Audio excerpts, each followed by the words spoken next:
السلام علیکم every one, کیسے ہیں آپ سب لوگ؟ آئی ہوپ آپ سب لوگ بالکل ٹھیک ہوں گے۔ تو جی آج میں ناول اب کہ ہم بچھڑے تو بائی فاطمہ لغاری کا ایپیسوڈ 2 پڑھنے والی ہوں۔ اور اگر آپ لوگ چینل پہ نئے ہیں تو پلیز چینل کو سبسکرائب کر دیجیے اور ویڈیو کو لائک کر دیے۔ تو چلیے پھر بغیر کسی تاخیر کے سٹارٹ کرتے ہیں۔ ہمیں چاہیے تھا ملنا کسی عہد مہرباں میں، شام کا وقت، موسم میں ہلکی سی خنکی، نیلگو آسمان اور لائبریری کی بہت ساری سیڑھیاں۔ ان بہت ساری سیڑھیوں میں سے ایک سیڑھی پر وہ بیٹھی تھی، سب سے الگ تھلگ، کتاب میں سر دیے، کسی اور ہی دنیا میں کھوئی، کسی خواب کے یقین میں۔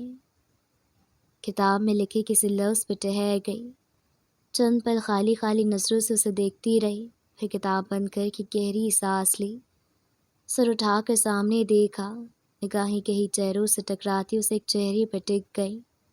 وہ ٹھہر گئی کسی اور آسماں میں۔ وہ اٹھ کھڑی ہوئی، قدم بے اختیار اس کی طرف بڑھے۔ وہ اسے چند قدموں کے فاصلے پر تھی جب اسے ٹھہرنا پڑا۔ وہ وہاں تنہا نہیں تھا، اس کے ساتھ کوئی خاتون تھی، اسے رکنا پڑا۔ کسی اور سرزمین میں۔ آپ کو اچانک مجھ سے ہمدردی ہونے لگی ہے۔ تلخ لہجہ، گہرے طنزی الفاظ۔ تم اپنی زندگی کے ساتھ اپنے مستقبل کے ساتھ کھیل رہے ہو۔ وہ خاتون جھنجھلائی تھی۔ آپ کو تکلیف ہو رہی ہے کہ آپ کے اکلوتے بیٹے پر آپ کا راج نہیں رہا، میری اب تک کی زندگی کے ساتھ کھیل کر جی نہیں بھرا۔ درد، کرب، طنز، تلخی، سب کچھ تھا اس کی آواز میں۔ وہاں سے ہٹنا چاہتی تھی وہ اس منظر سے غائب ہو جانا چاہتی تھی۔ تم کب تک اس لڑکی کے پیچھے اپنی ماں کو نظر انداز کرو گے؟ وہ مر چکی ہے۔ وہ تو پاگل ہی تھی، تم بھی۔ خاتون نے بمشکل اپنی آواز کو قابو میں رکھا تھا۔ وہ لڑکی میری بہن تھی، آئندہ میری بہن کو بیچ میں لانے کی کوشش کی آپ نے تو ہر لحاظ بھول جاؤں گا میں۔ اپنی بہن کی حفاظت نہیں کر سکا تو اس کا ہرگز مطلب نہیں ہے کہ آپ کو اس کے خلاف زہر اگلنے دوں گا۔ اس کا چہرہ غصے سے سرخ پڑ چکا تھا، مٹھیاں بھیج لی تھی، پریشانی کی رگیں ابھرنے لگی تھیں۔ وہ بمشکل خود پر ضبط کیے کھڑا تھا۔ جندب، ماں ہوں تمہاری میں۔ آخری ہتھیار آزمایا گیا تھا۔ آئندہ میرے سامنے مت آئیے گا۔ بمشکل خود کو یاد دلا پاتا ہوں کہ آپ میری ماں ہیں اور میں اس معاملے میں بالکل بے بس ہوں۔ ایک آخری غصے بھری نگاہ ان خاتون پر ڈالی گئی، پھر وہ آگے بڑھا۔ وہ اسے دیکھ چکا تھا۔ ہانا کے قدم بے اختیار پیچھے کو ہٹے۔ اس کے پیچھے ہٹتے قدموں کو خاطر میں لائے بغیر اسے کلائی سے پکڑ کر اپنے ساتھ لے جانے لگا۔ وہ بنا کسی مزاحمت کے اس کے ساتھ کھنچتی چلی گئی۔ وہ اس وقت اپنی ماں کی نظروں سے دور ہونا چاہتا تھا۔ ہانا اسے روکنا چاہتی تھی، پھر جب اپنے مقصد میں کامیاب ہو گیا تو خود ہی اس کا ہاتھ چھوڑ دیا۔ اس طرح بیچ سڑک پہ کون پڑتا ہے؟ میں سننا نہیں چاہتی تھی، بس وہ سب خود ہی میرے کانوں میں پڑ گیا۔ دونوں ہاتھ کمر پر باندھتے ہوئے اس نے کندھے اچکاتے ہوئے معصومیت سے کہا تھا۔ جندب نے خفا نگاہ اس پر ڈالی، پہ پیشانی رگڑتے ہوئے رخ موڑ کر کھڑا ہو گیا۔ پھر چپ چاپ اس کی پشت دیکھتی رہی۔ چند پل گزر گئے، وہ خاموش رہا۔ ہانا نے بھی کوئی سوال نہیں کیا۔ وہ دوسری طرف رخ کر کے کھڑا خود کو ٹھنڈا کر رہا تھا۔ یقیناً وہ یہی کر رہا تھا۔ کافی پئیں گے؟ اس کی خاموشی سے تھک کر پوچھی بیٹھی۔ جندب نے سر جھکایا، پھر اس کی طرف مڑا۔ ایک لمحے کے لیے نگاہیں ملی اور ہانا کو لگا اس نے زندگی میں کبھی اتنی تکلیف میں کسی کو نہیں دیکھا جتنی تکلیف میں جندب تھا۔ اس کی آنکھوں میں نمی تھی، بہت ساری نمی۔ اس کی ناک لال ہو رہی تھی۔ وہ رخ موڑ کر کھڑا تھا کیونکہ وہ مزید خود پر قابو نہیں رکھ پایا تھا۔ شاید وہ اپنی مری ہوئی بہن کو یاد کر کے رویا تھا، یا شاید اسے اپنی ماں کے ساتھ کی گئی بدتمیزی نے رلایا تھا۔ جو بھی تھا، وہ بہت بیوقوف تھا جو بیچ سڑک میں کھڑا رو رہا تھا۔ بیوقوف نکمے! ہانا نے جلدی سے اس کی گردن کی پچھلی طرف ہاتھ رکھ کر ہلکا سا زور دے کر اس کا سر جھکایا تھا۔ اپنا دوسرا ہاتھ اس کی آنکھوں پر وہ رکھ چکی تھی۔ ہانا، جندب نے مزاحمت کی تھی۔ چپ، میرے ساتھ چلو۔ وہ اسے جھڑک کر آگے بڑھی تھی۔ اس کے قدم پاک کی طرف اٹھ رہے تھے۔ جندب مسلسل مزاحمت کر رہا تھا۔ مگر اس کی گردن پر ہانا کی گرفت مضبوط تھی۔ وہ پارک میں آ گئے۔ اسے ایک بینچ کے قریب کھڑا کر کے اس نے جندب کی گردن چھوڑی، اس کی آنکھوں سے اپنا ہاتھ ہٹایا۔ جندب چپ چاپ بینچ پر بیٹھ گیا، گردن کو دائیں بائیں حرکت دی، آنکھوں کو رگڑا۔ ہانا اس کی حرکتوں کو دیکھتی ہوئی اس کے برابر میں بیٹھ گئی۔ کسی کو روتا دیکھتے تو اسے ٹشو دیتے ہانا۔ جندب نے اکڑ چکی گردن پر ہاتھ رکھ کر اسے زور دیتے ہوئے شکایت کی تھی۔ ہانا نے چونک کر اسے دیکھا۔ اوہ ہاں، اس کی آواز بہت دھیمی تھی۔ لیکن میرے پاس ٹشو نہیں تھے، تم بیچ سڑک میں رو رہے تھے۔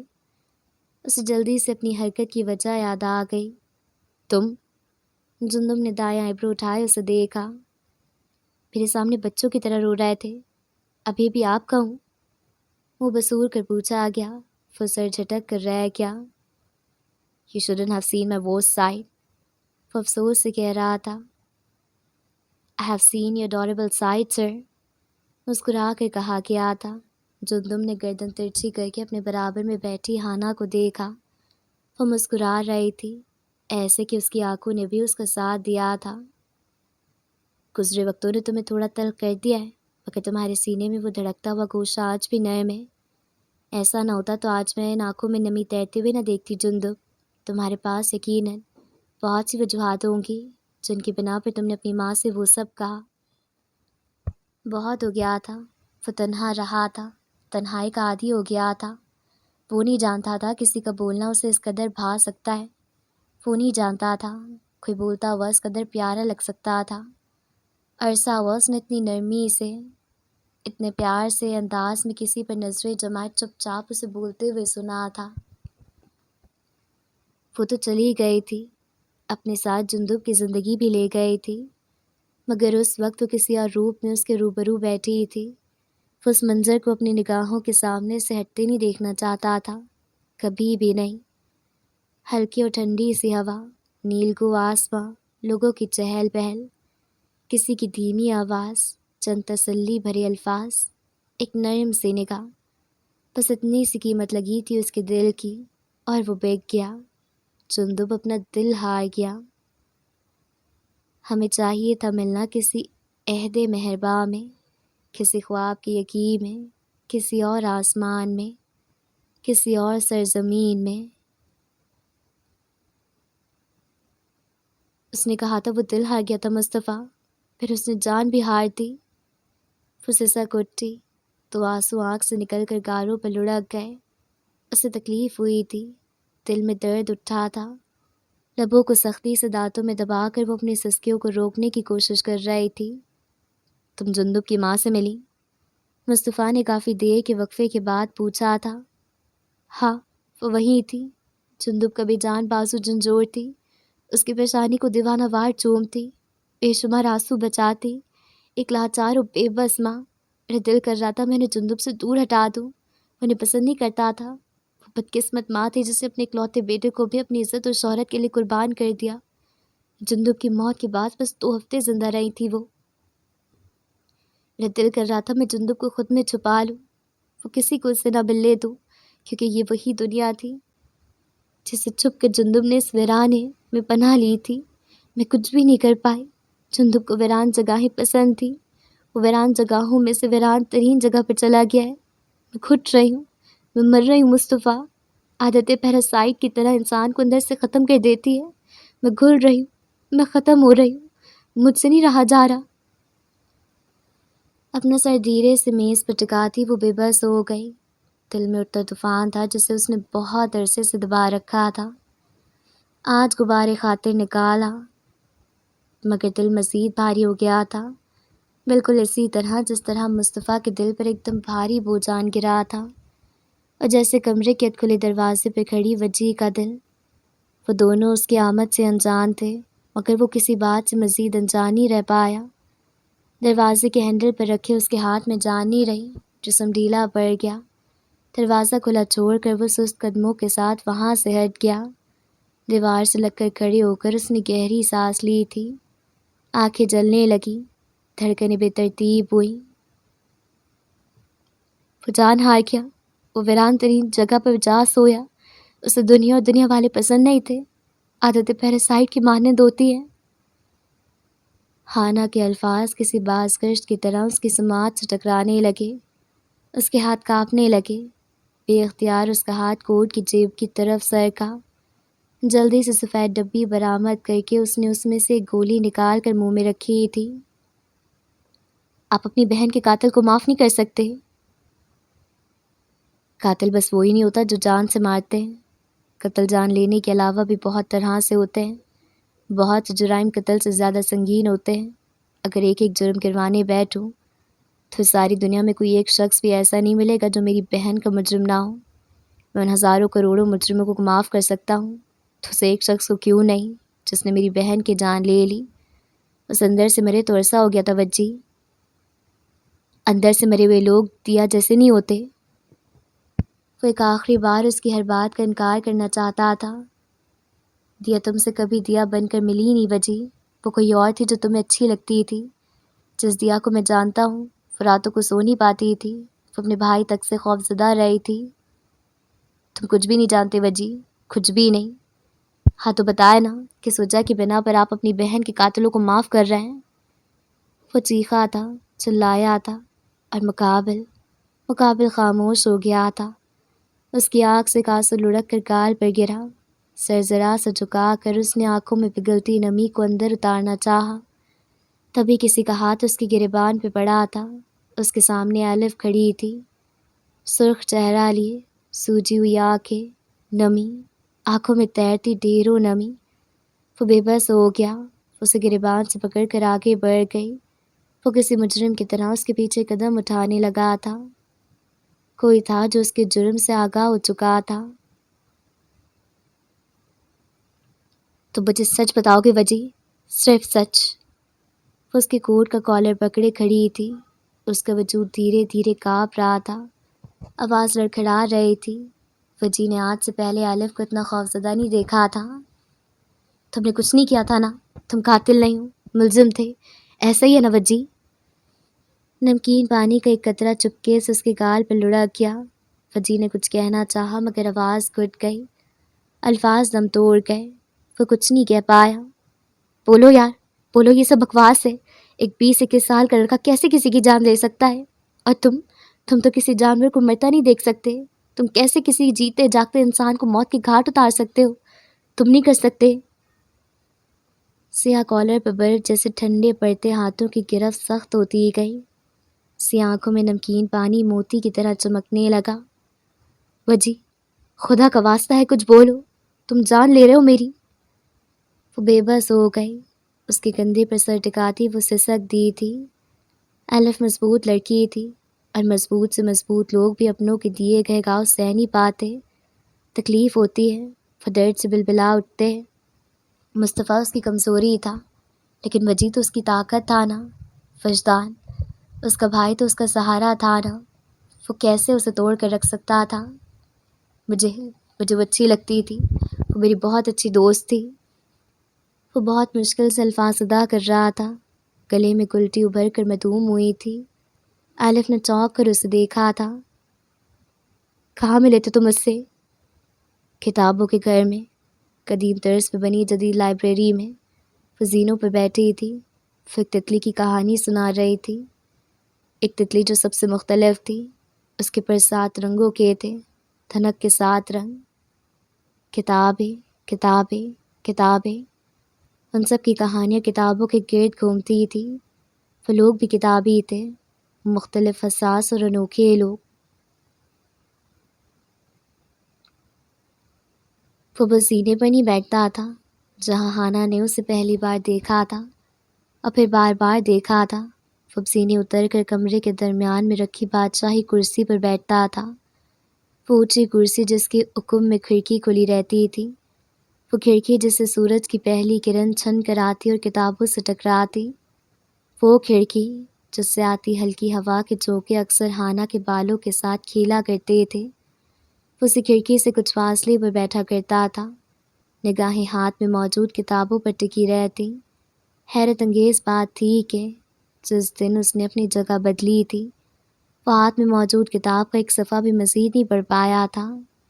وہ بس بند مٹھی پر توڑی ٹکائے ہانا کو دیکھتا رہتا تھا، چپ چاپ خاموشی سے، نرمی سے، ایسے کہ وہ اس کی مسلسل خود پر نظریں محسوس کر کے پریشانی ہوتی تھی، تنگ نہیں ہوتی تھی۔ وہ سکون سے اپنا کام کرتی رہتی تھی، اور کام سے فارغ ہو کر جب سر اٹھا کر جندب کو دیکھتی تو وہ کتاب پڑھ رہا ہوتا تھا۔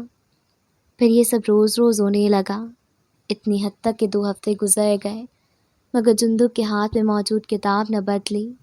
وہ کچھ پڑھ ہی نہیں پایا۔ آئے روز ڈبوں میں بند کئی کتابیں اس محل کے دروازے پہ پڑی ہوتی تھیں، جنہیں وہ اندر لے کر آتی، انہیں نکال کر شیلف پہ رکھتی، پہلے سے بکھری کتابیں سمیٹتی، مٹی صاف کرتی، جہاں کوئی کتاب توجہ مانگتی وہ فوراً حاضر ہو جاتی۔ بس 2 گھنٹے لگتے تھے اس کام میں، اور جندب ان 2 گھنٹوں کی بہت بڑی قیمت چکا رہا تھا۔ وہ خسارے میں جا رہا تھا، مکمل خسارے میں۔ اسے کتابوں کو ویسے ہی اسی رفتار سے پڑھنا چاہیے جیسے وہ پڑھا کرتا تھا، مگر وہ بے بس تھا، بالکل بے بس۔ پھر اس دن وہ جو 2 گھنٹے 2 لوگوں کی موجودگی کے باوجود مکمل خاموشی چھائے رہتی تھی، اسے ہانا نے توڑا تھا۔ میری تنخواہ کب دیں گے؟ وہ دونوں ہاتھ کمر پر باندھے سوال کر رہی تھی۔ جندب چونک گیا، چونک کر اسے دیکھنے لگا۔ کتنا وقت ہو گیا تمہیں یہاں کام کرتے ہوئے؟ وہ جیسے آج ہوش میں آیا تھا۔ 3 ماہ، سیدھا سا جواب آیا، اور جندب وہ پلکیں چپکاتا اسے دیکھتا رہا۔ وہ سانس ہی تو نہیں لے پایا تھا۔ اسے 3 ماہ ہو چکے تھے، 3 ماہ۔ تم نے پچھلے 2 مہینوں کی تنخواہ کیوں نہیں لی؟ وہ حیرت سے پوچھ رہا تھا، اپنی شرمندگی چھپانے کی ناکام کوشش کر رہا تھا۔ کیونکہ مجھے تب ضرورت نہیں تھی، اب فائنل سیمسٹر کی فیس جمع کروانی ہے، تو ایک ساتھ 3 مہینوں کی تنخواہ دے دیں، اور اگلے 2 ماہ کا ایڈوانس بھی۔ اس نے تفصیل بتائی، انداز ایسا تھا گویا حکم جاری کر رہے ہو۔ گریجویشن کر رہے ہو؟ وہ سوال کر رہا تھا۔ جی، کمپیوٹر سائنس میں، سادہ سا جواب آیا۔ تمہارے گھر کوئی نہیں ہے جو تمہارا خیال رکھ سکے؟ مطلب اپنی فیس خود دے رہی ہو؟ کیوں؟ وہ جانے کیوں سوال پر سوال کر رہا تھا۔ عجیب بندہ تھا، خاموش رہتا تھا تو مہینوں کچھ نہیں بولتا تھا، بھولنے پر آتا تھا تو مسلسل سوال کر کے کسی کو بھی تنگ کر دیتا۔ مگر ہانا وہ ایکسیپشن تھی، وہ تنگ نہیں ہو رہی تھی، کیونکہ جانے کیوں سے یقین تھا یہ سوال پر سوال وہ اسی لیے کر رہا تھا، بس اسی سے ہی کیا کرتا تھا۔ امی اور بڑے بھائی کے حادثے میں موت ہو گئی تھی جب میں 5 سال کی تھی، میٹرک میں تھی تو بابا بھی چلے گئے، میرا خیال رکھنے والا کوئی نہیں ہے جندب، مجھے اپنا خیال خود رکھنا ہے۔ وہ کھڑے کھڑے تھک گئی تھی، تبھی ایک طرف رکھے صوفے پر بیٹھ گئی۔ اس سیمسٹر کی فیس میں پے کر دوں؟ وہ معصومیت سے پوچھ رہا تھا۔ ہانا نے دایاں آئیبرو چکا کر اسے دیکھا۔ You know, I am filthy rich, مسکراتے ہوئے یاد دہانی کرائی گئی۔ مجھے اپنا خیال خود رکھنا آتا ہے جندب، خوبصورتی سے انکار کیا گیا، اور وہ بس سر جھٹک کر رہ گیا۔ اس دن کے بعد وہ پہلے کی طرح خاموش نہیں رہا کرتا تھا، وہ کوئی نہ کوئی بات چھیڑ دیتا، کسی نہ کسی موضوع پر دونوں کی بحث ہو جاتی، جو بعد میں تکرار پہ لڑائی کی شکل اختیار کر لیتی۔ وہ خفا ہو کر خاموش ہو جاتا، اور وہ خفگی سے اپنے کام میں مصروف ہو جاتی۔ وہ اکثر کرسی سے اٹھ کر ہانا کے ساتھ کام کروا دیتا، کتابیں سمیٹ دیتا، مٹی جھاڑ دیتا۔ ہانا کا کام ہلکا ہونے لگا، پھر اتنا ہلکا ہو گیا کہ وہ آتی تو میز پہ کافی کے 2 کپ اور ایک کتاب رکھی ہوتی، اس کا کام پہلے ہی وہ کر چکا ہوتا۔ وہ اپنے 2 گھنٹوں میں کہانیاں سنتی، کافی پیتی، اس کی باتوں کا جواب دیتی، اور 2 گھنٹے مکمل ہوتی ہی چلی جاتی۔ اس نے کسی بات پر کوئی اعتراض نہیں کیا۔ جانتے ہو کیوں؟ جس سے محبت ہو جائے، خواہش ہوتی ہے کہ وہ لاڈ اٹھائے، جس کو دل دیا جائے اس میں اتنی ہمت تو ہو کہ وہ آپ کے لیے آسانیاں پیدا کرے۔ وہ انہیں آسانیوں کی عادی ہو گئی، وہ غیر محسوس طریقے سے اپنے ارد گرد جندب کی موجودگی کی عادی ہو گئی۔ جندب جس کے بارے میں وہ بس اتنا ہی جانتی تھی کہ وہ اپنی ماں کا اکلوتا بیٹا تھا، جسے وراثت میں بہت کچھ ملا تھا۔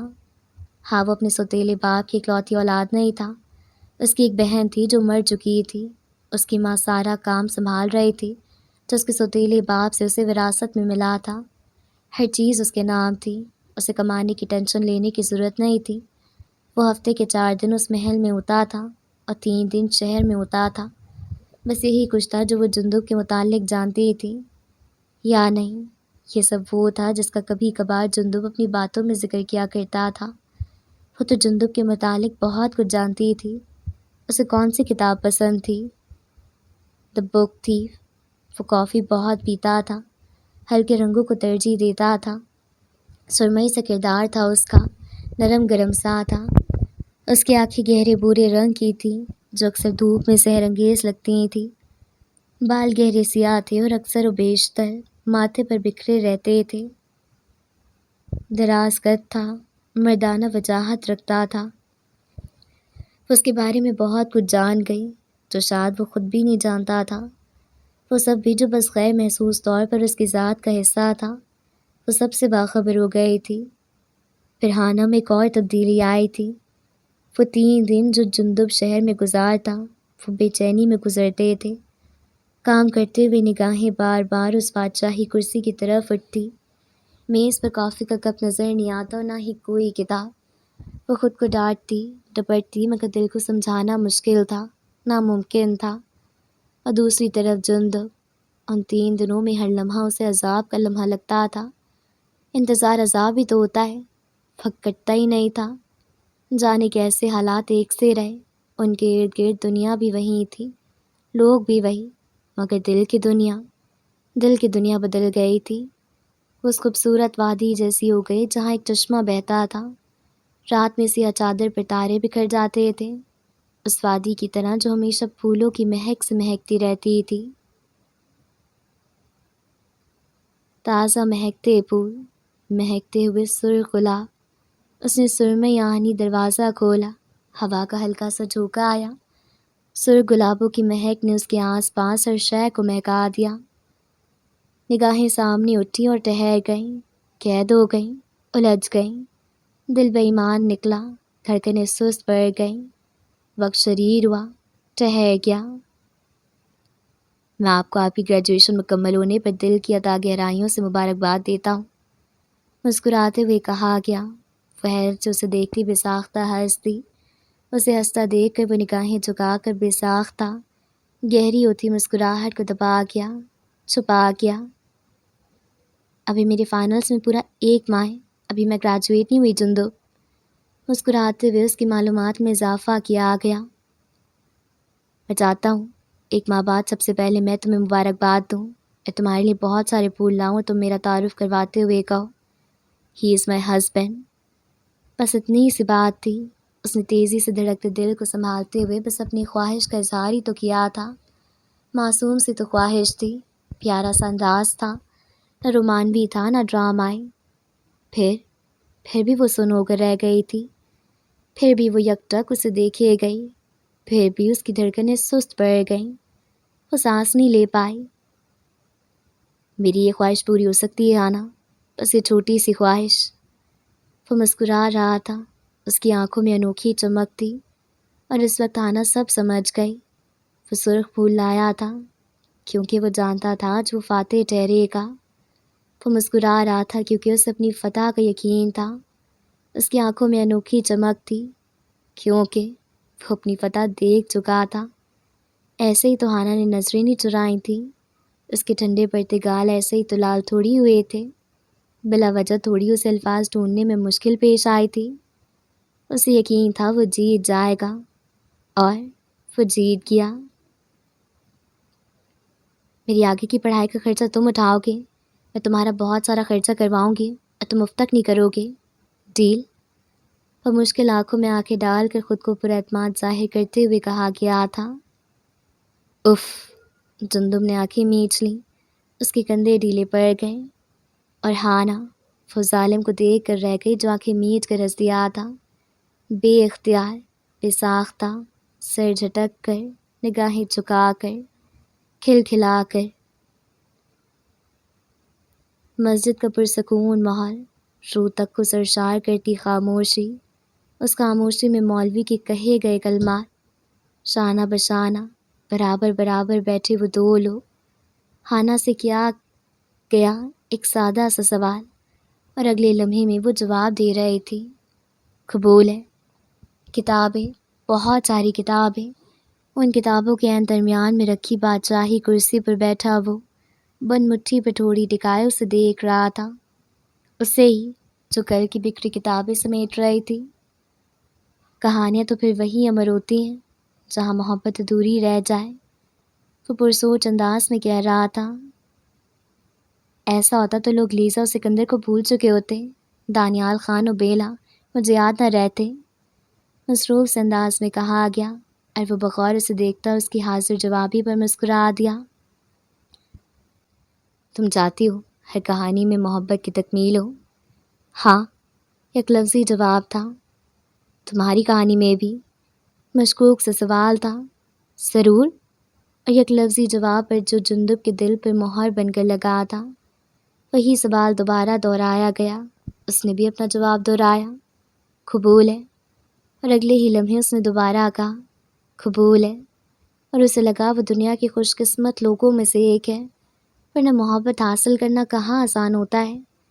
اب کی بار وہی سوال اس کے برابر میں بیٹھے جندب سے کیا جا رہا تھا، قبول ہے، قبول ہے، قبول ہے۔ وہ بنا رکے، بنا تھمے، ایک ہی سانس میں تینوں بار یہ الفاظ کہہ گیا۔ وہ بے ساختہ مسکرا دی، پھر کاغذی کارروائی ہوئی اور وہ دونوں باہر آ گئے۔ وہ مسجد تک اسے اپنی گاڑی میں لایا تھا، مگر واپسی کے راستے پہ وہ پیدل چل رہے تھے، شانہ بشانہ، برابر برابر، خاموشی سے۔ لبوں پر مسکراہٹ مچل رہی تھی اور آنکھوں میں فتح کی چمک تھی، دونوں خاموش تھے۔ پہل جندب کو کرنا تھی، اس نے ہمت کر لی، تھینک یو۔ وہ رک گیا، ہانا نے بھی اپنے قدم ٹھہرتے رک محسوس کیے۔ اس کے روبرو کھڑا تھا، ساری دنیا کو اپنی پشت پر روکے، اس کے آگے کسی دیوار کی مانند۔ تھینک یو سو مچ پانا۔ For what? فار میرینگ می۔ وہ پاگل تھا، دیوانہ تھا، شادی کسی شوہر نے نکاح کے بعد اپنی بیوی کو تھینک یو کہا، وہ بھی بس اس سے شادی کرنے کے لیے۔ وہ واقعی پاگل تھا۔ وہ پاگل اس کی آنکھوں میں آنکھیں ڈالے کھڑا تھا، اس کی آنکھوں میں جھانکتی بلا وجہ ہی اپنے لیے مشکل کھڑی کر رہی تھی۔ اسے جواباً بہت کچھ کہنا تھا، مگر الفاظ ساتھ ہی نہیں دے رہے تھے۔ تھک کر بے بسی سے اس نے سر ذرا سا اونچا کرتے ہوئے آسمان کو دیکھتے ہوئے کہا تھا، آج موسم کتنا پیارا لگ رہا ہے۔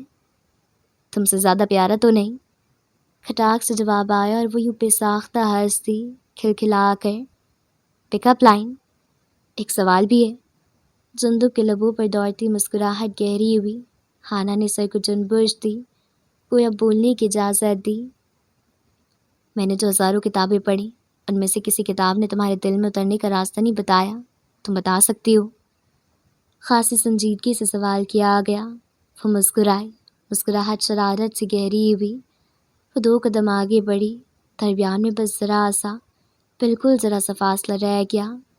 وہ پنجوں کے بل تھوڑا اونچا ہوئی، اپنا منہ جندب کے کان کے قریب لائی۔ تم نے ہزاروں کتابیں پڑھی، تم اب بھی نہیں سمجھ پائے؟ اس کے کان میں سرگوشی ہوئی، اور وہ سمجھ گیا، سمجھ کر مسکرا دیا۔ وہ دھیرے سے پیچھے ہٹ گیا۔ میں تمہارے لیے ہزاروں کتابیں پڑھنے کو تیار ہوں ہانا، اس کی سی آنکھوں میں جھانکتے ہوئے کہا گیا۔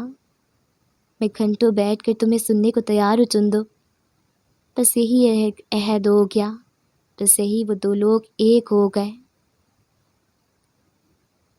ہانا گریجویٹ ہو گئی، بہت سارے سرخ پھول اسے تماتے ہوئے اسے خود سے لگا کر مبارکباد دی تھی جندب نے۔ وہ کھلکھلائی تھی، اس کا کھلکھلانا بنتا تھا، اسے زندگی میں کہیں کوئی پریشانی نہیں تھی۔ جندب تھا نا ہر ایک سے نمٹنے کے لیے، اسے بے رحم دنیا کے آگے تنہا نہیں کرے گا، وہ اس کے شانہ بشانہ بھی نہیں کھڑا ہوگا۔ وہ ہمیشہ اس سے 1 قدم آگے ہوتا تھا، اس کی حفاظت کرتا، اسے محفوظ رکھتا۔ وہ سب کی عادی ہو چکی تھی، اس کا اسے بھی بخوبی اندازہ تھا، اور جندب کو بھی، کیونکہ معاملہ دونوں طرف یکساں تھا۔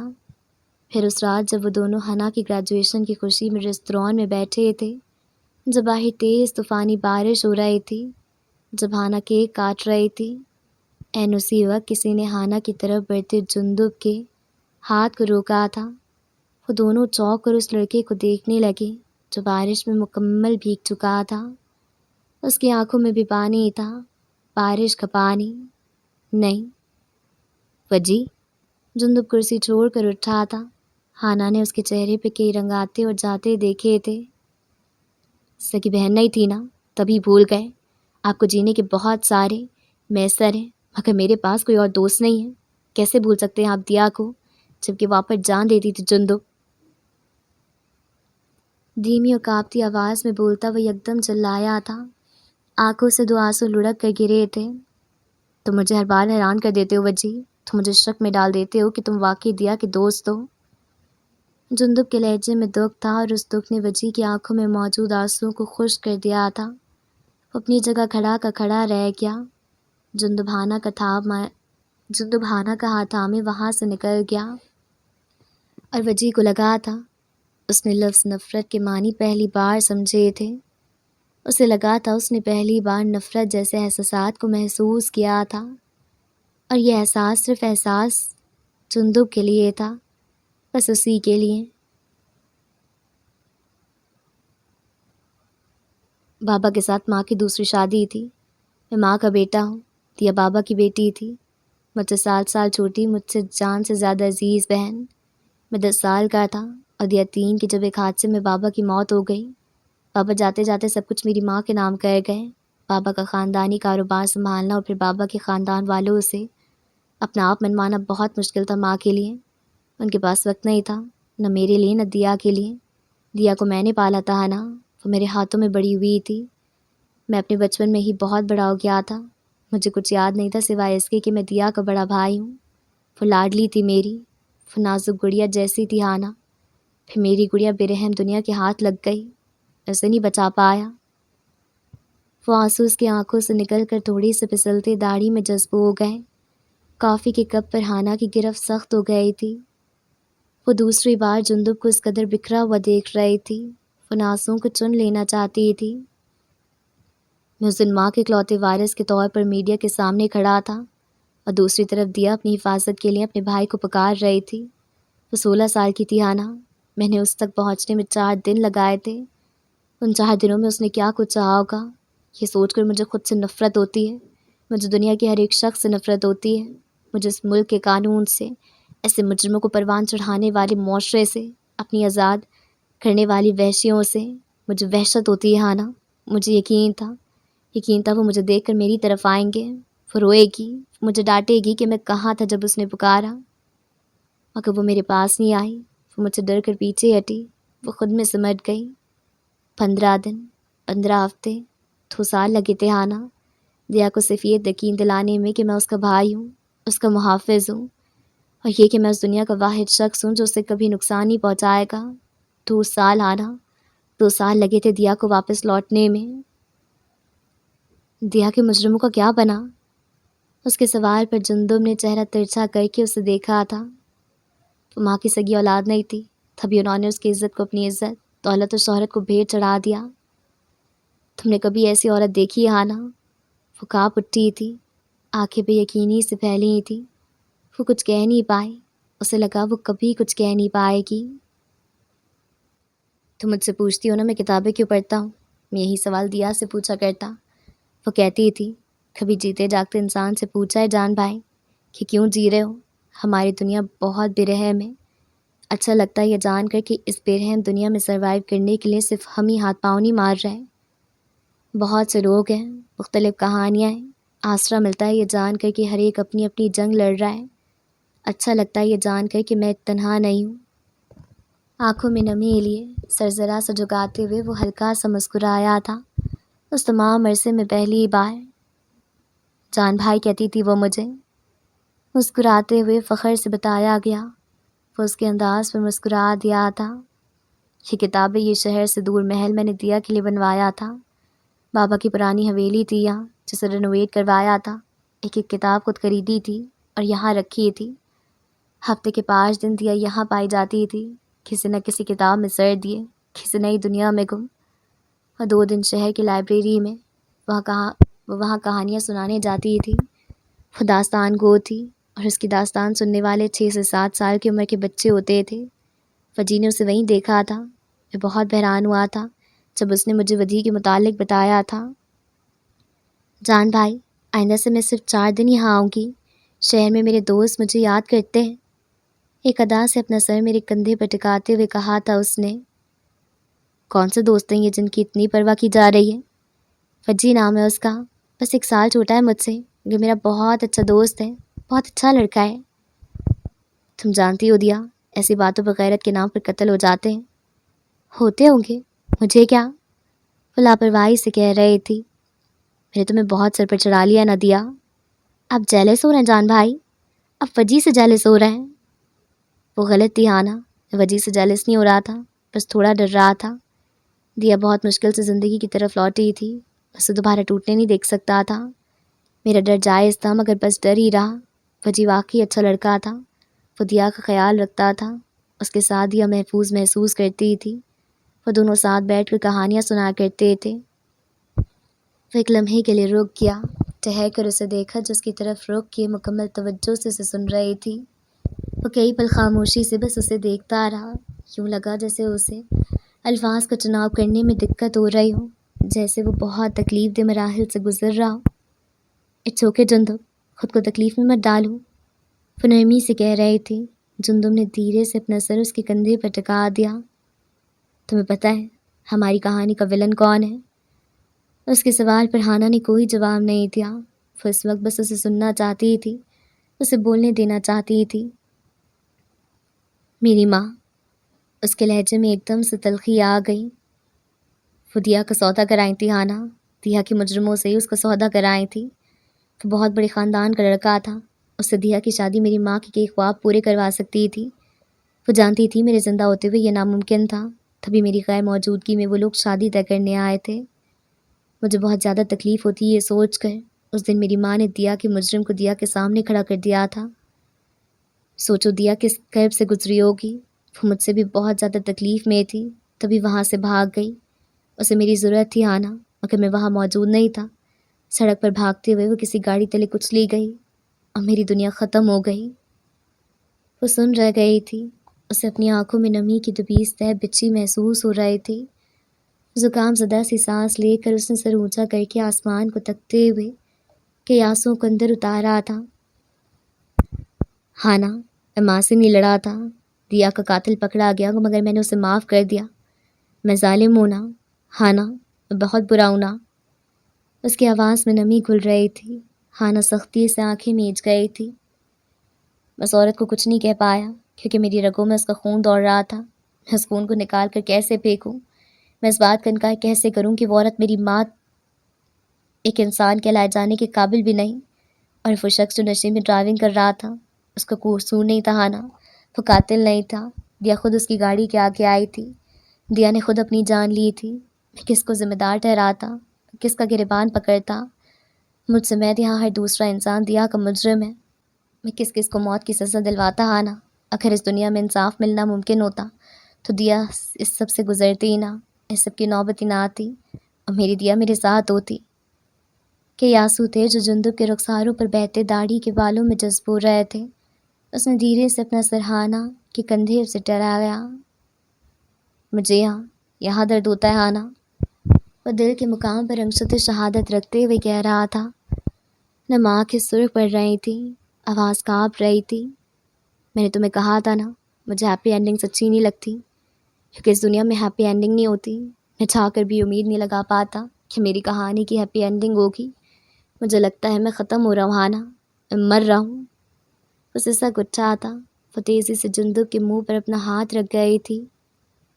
میری عمر بھی تمہیں لگے، خبردار جو آئندہ کوئی ایسی بات کی بات نہیں کروں گی تم سے پھر. انہیں آنکھوں سے خفگی سے کہہ رہی تھی. جندب پل کے چھپاکتا چپ چاپ اسے دیکھتا رہا. کچھ دیر بعد وہ اسی طرح خاموشی سے اس کے کندھے پر سر ٹکا کر آنکھیں مون گیا تھا. اسے کچھ نہیں کہا تھا، کچھ بھی نہیں. ہانا کے لیے رات وہ بہت بھاری تھی، وہ سو نہیں پائی تھی. اسے لگتا تھا وہ سوئے گی اور جندب چلا جائے گا. کہاں؟ بس وہ چلا جائے گا، اسے نہیں جانے دے گی، کبھی بھی نہیں. اس دن ہلکی ہلکی برف باری ہو رہی تھی. وہ اپنے گرم کمرے میں کمبل میں دبکی گرم کافی سے حلق تر کر رہی تھی جب جندب اسے آوازیں دیتا ہوا وہاں آیا تھا. اس کا کالا کوٹ اس کے دستانے اور مفلر بیڈ پر رکھ کر وہ اس کے جاگرس نیچے رکھ کر سیدھا ہوا۔ اب باہر چلیں۔ کافی کا کپ اس کے ہاتھوں سے لیا گیا۔ اس کی بچائے گئے کافی کو وہ ایک ہی گھونٹ میں حلق سے نیچے اتار چکا تھا۔ اتنی ٹھنڈ میں مجھے جمنے کا شوق نہیں ہے۔ ہانا نے تیزی سے سر نفی میں ہلایا تھا۔ آخری بار پوچھ رہا ہوں، چلو گی میرے ساتھ؟ دونوں ہاتھ کمر پر باندھے بلا کی سنجیدگی سے پوچھا گیا۔ وہ بنا سوچے سر نفی میں ہلا گئی۔ لیکن میں تو تمہارے ساتھ ہی جاؤں گا، ہنس کر کہتا وہ اس کا کمبل کھینچ چکا تھا۔ جندب، وہ چیخی تھی۔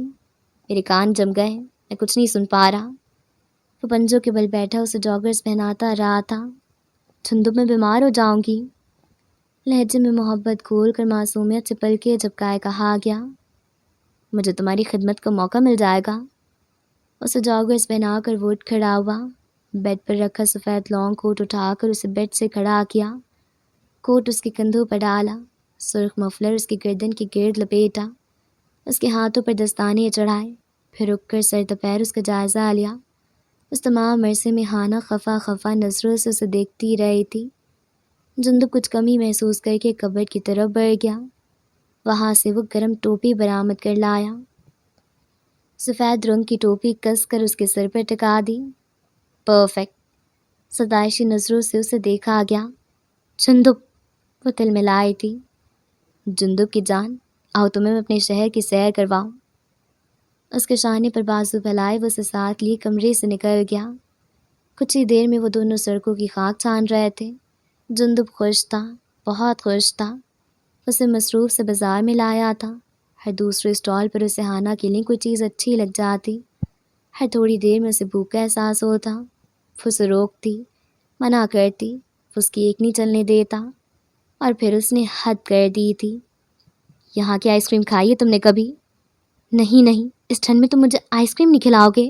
میرے دل کا مسئلہ ہے، میرا دل بند ہو جائے گا۔ جندب، وہ نفی میں سر ہلاتی فوراً سے پیچھے ہٹی تھی۔ میرے ہاتھ سے کھانا، پھر تمہارا دل بند نہیں ہوگا، ہنس کر کہتا وہ اس کی چیخوں کو نظر انداز کرتا آئس کریم لینے جا چکا تھا۔ پیچھے وہ تقریباً رو دینے کو ہوئی تھی۔ باہر آ کر اسے واقعی اچھا لگا تھا۔ جندب ساتھ ہوتا تھا تو سب اچھا لگتا تھا، مگر اس برف باری میں وہ آئس کریم نہیں کھا سکتی تھی۔ یہ بہت زیادہ ہو گیا تھا، بہت زیادہ۔ جندب، مجھے سانس نہیں آ رہی۔ وہ کچھ فاصلے پر اسٹال کے پاس کھڑے جندب کو دیکھ کر چلائی تھی۔ آپ کی آکسیجن آپ کا جندب بس ابھی آیا بیگم۔ وہ بھی اسی کے انداز میں وہیں سے چلا دیا۔ ارد گرد لوگوں نے ہنس کر دونوں کو دیکھا تھا۔ ہانا کو جو سرخ رخسار لیے اسے گھور رہی تھی، جندب کو جو مسلسل مسکرا رہا تھا۔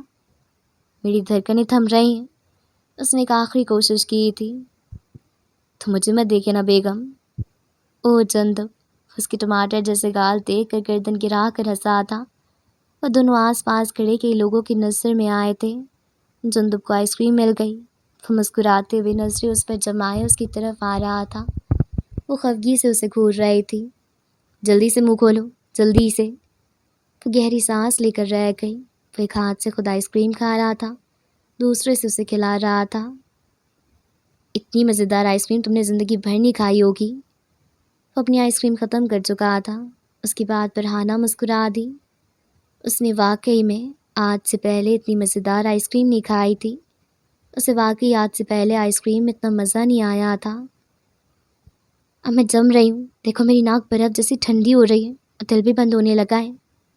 آئس کریم ختم ہوتے ہی اس کے ڈرامے شروع ہو چکے تھے۔ واپسی کی راہ پر چلتا جندب اپنے ساتھ قدم اٹھاتی ہانا کو دیکھ کر شرساری سے مسکرایا تھا۔ وہ اپنے دونوں ہاتھ رخساروں پر رکھے ہوئے تھی، مسلسل دل کے بند ہونے کی شکایت کر رہی تھی، آنکھیں بار بار میچ رہی تھی۔ وہ دھیرے سے اس کے شانے پر بازو رکھتے ہوئے اسے اپنے ساتھ لگا گیا۔ اب میرا دل واقعی بند ہو جائے گا، اس کے ساتھ لگ کر چلتے ہوئے آنکھیں میچ کر کہا گیا۔ جندب بے اختیار ہنستا چلا گیا تھا۔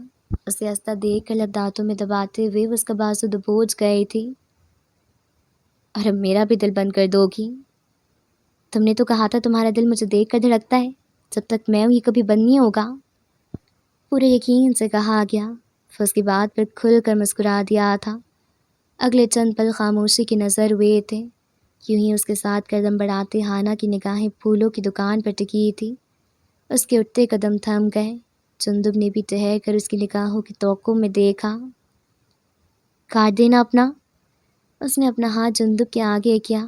جندب نے کوٹ کی جیب سے کریڈٹ کارڈ نکال کر اس کی ہتھیلی پر رکھ دیا۔ یہی انتظار کرو، آج تمہاری بیگم تمہارے لیے پھول لائے گی، مسکرا کر کہتی وہ دکان کی طرف بڑھ گئی تھی۔ وہ فٹ پاتھ پر کھڑا مسکراتے ہوئے اس دکان میں داخل ہوتے دیکھ رہا تھا۔ دیا کے بعد اگر کوئی اس کے لیے پھول لینے گیا تھا تو وہ ہانا تھی۔ ہانا جس نے اس کی بے رنگ زندگی میں تھنک کے رنگ بکھیرے تھے، جو اسے کتابوں سے زیادہ خوبصورت لگتی تھی۔ ہانا وہ واحد تھی جس کے لیے کتابیں وہ رکھ دیا کرتا تھا۔ ہاں، جب وہ کتاب پڑھ رہا ہوتا تھا اور وہ اس کے پاس آ کر بیٹھتی تھی تو وہ کتاب رکھ دیا کرتا تھا۔ اس کے لیے ہانا سے زیادہ ضروری کچھ بھی نہیں تھا، کوئی نہیں تھا۔ وہ دکان سے نکل کر سرخ پھولوں کا بکے ہاتھوں میں لیے اس کی طرف آ رہی تھی۔ اس کے چہرے سے جھلکتی خوشی دیکھ کر جندب کے لبوں پر رینگتی مسکراہٹ گہری ہوئی تھی۔ ان دونوں کے درمیان بس کچھ قدموں کا فاصلہ تھا، بس کچھ قدم۔ اس دن جندب خوش تھا، بہت خوش تھا۔ اسے یہ خوشی راس نہیں آئی۔ اس دن وہ گردن گرا کر بہت سارا ہنسا تھا۔ جانے اس کی ہنسی کو کس کی نظر لگ گئی۔ ایک گاڑی تیزی سے آئی اور ہانا کی طرف قدم اٹھاتے جندب کو ٹکر مار کر پہیوں تلے کچلتی آگے بڑھ گئی۔ سرخ پھولوں کا بکے ہانا کے ہاتھوں سے گر گیا۔ وہ پھٹی پھٹی نگاہوں سے سفید برف کی تہہ پر بیٹھے جندب کے سرخ خون کو دیکھے گئی۔ بے جان قدموں سے وہ بھاگی تھی، پنجوں کے بل بیٹھ کر جندب کے بے جان وجود کو جھنجھوڑا تھا۔ جندب! لب پھڑپھڑائے تھے۔ اپنے ہی خون میں بھیگتے جندب نے اکھڑتی ہوئی سانسوں کے درمیان اس کا نام لیا تھا، ہانا۔ اس کی دھڑکنیں سست پڑ رہی تھی۔ خون تھا کہ پانی کی طرح سفید برف پہ بہتا جا رہا تھا۔ لوگ جمع ہو گئے تھے، ایمبولینس کو کال کی جا رہی تھی، اور اسی لمحے میں جندب نے دھیرے سے اس کا ہاتھ تھاما تھا۔ ہانا، دیا، آئیے۔ وہ مسکرایا تھا، ہلکا سا۔ اس کی آنکھیں نم ہوئی تھیں۔ ہانا نے بے اختیار نفی میں سے ہلایا۔ آنکھیں بند مت کرنا جندب، پلیز، تمہاری ہانا مر جائے گی جندب۔ وہ تڑپ اٹھی تھی۔ اس کے ہاتھ پر جندب کی گرفت ڈھیلی پڑ گئی۔ ہانا کے لاکھ منع کرنے کے باوجود اس نے آنکھیں موند لیں۔ سر ایک طرف کو ڈھلک گیا۔ ہانوں کو لگا اس کی دنیا اندھیر ہو گئی ہے۔ وہ جندب کے خون میں نہائے وجود کے سوا کچھ نہیں دیکھ پا رہی تھی۔ تمام آوازیں کہیں دب گئی تھیں۔ ایک دم سے بہت خاموشی چھا گئی تھی۔ وہ بس یک ٹک جندب کے زخمی چہرے کو دیکھ رہی تھی۔ سفید برف پہ گرا سرخ پھولوں کا بکے جندب کے سرخ خون میں نہا چکا تھا۔ جندب کے ساتھ ہی ہنا کی دنیا ختم ہو گئی تھی۔ تو جی، یہاں پہ ہمارا ایپیسوڈ مکمل ہوتا ہے، اور اس حوالے سے میں کافی ساری چیزیں پتہ لگ گئی ہیں۔ مطلب پہلی تو چیز یہ پتہ لگی ہے کہ اچھا، وجی جو تھا نا وہ دیا کا دوست تھا اور جندب دیا کا بھائی تھا، ٹھیک ہے؟ تو مے بی ایسا ہوا ہو کہ جو ہے نا، جندب نے جو کہ بدلہ نہیں لیا تھا تو وجی نے جندب کو مار دیا ہوگا، ہے نا؟ کیونکہ ایلوی سے پوچھ رہی تھی کہ تم نے قتل کیا، کچھ سارٹ آف یہ پوچھ رہی تھی نا، تو مجھے لگتا ہے کہ ایسا ہوا ہوگا، ہے نا؟ یا پھر ہو سکتا ہے، میرے دماغ میں ابھی بالکل یہ چیز آئی، ایسا ہو سکتا ہے کہ وجی نے دیا کا قتل کیا ہو، مجھے نہیں لگتا، خیر ہو سکتا ہے۔ بٹ جو بھی ہوا، ہانا کے ساتھ بہت برا ہوا، آئی فیل سو بیڈ فار ہر۔ اور مطلب اتنے خوش تھے نا وہ دونوں اس دن، اور پھر اچانک سے یہ سب ہو گیا۔ تو اب دیکھنا یہ ہے کہ کون کس کے ساتھ اینڈ اپ کرتا ہے۔ مطلب اب مصطفیٰ اور الف ایک ساتھ اینڈ اپ کریں گے یا پھر مصطفیٰ اور ہانا ایک ساتھ اینڈ اپ کریں گے۔ ویسے مجھے کافی کم چانسز لگ رہے ہیں کہ مصطفیٰ اور ہانا ایک ساتھ اینڈ اپ کریں، نہیں؟ اور ہو بھی سکتا ہے، اور ایسا بھی ہو سکتا ہے کہ کوئی کسی کے ساتھ اینڈ اپ ہی نہ کرے، سیڈ اینڈنگ بھی ہو سکتی ہے۔ تو بس دیکھتے ہیں کیا ہوتا ہے۔ تو چلیے پھر میں اس ویڈیو کو یہیں پہ اینڈ کرتی ہوں، اور اگر آپ لوگ چینل پہ نئے ہیں تو پلیز چینل کو سبسکرائب کر دیجیے گا، اور کامنٹ باکس میں مجھے اپنے ریویوز لازمی سے دیے گا کہ آپ کو کیسا لگ رہا ہے۔ اور اب جو اگلی قسط آئے گی نا، وہ اس ناول کی لاسٹ قسط ہوگی۔ مطلب کتنا چھوٹا سا اچھا سا ناول ہے نا، کہ 3 ہی قسطوں میں ہم نے اسے مکمل کر دیا ہے۔ تو بس چلیے پھر اجازت دیجیے مجھے، ملیں گے انشاءاللہ نیکسٹ ایپیسوڈ کے ساتھ۔ دعاؤں میں مجھے یاد رکھیے گا۔ اللہ حافظ۔